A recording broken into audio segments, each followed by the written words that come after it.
ছাত্র দলের এক একটা এলাকার বিবদমান লোকদের দুই ভাইদের এনে বসাতাম আমার সামনে, এসে বলতাম যে তোমার ওই এলাকাটাতে আগামীকালকে যাব, কিন্তু দুইজন মিলে ওইটার আয়োজন করতে হবে।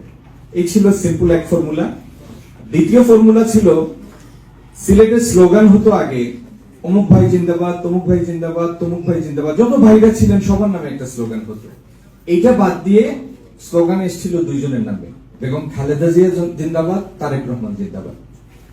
তো যদি ইনার একদল থাকে, ইনার সমর্থন প্রমাণ করার জন্য এসে স্লোগান দিতেন খালেদা জিয়া জিন্দাবাদ, আপনি তার পরে আসছেন, আপনার জনসমর্থন যে আরো বেশি এটা প্রমাণ দেওয়ার জন্য আপনি আরো জোরের স্লোগান দিতেন বেগম খালেদা জিয়া জিন্দাবাদ।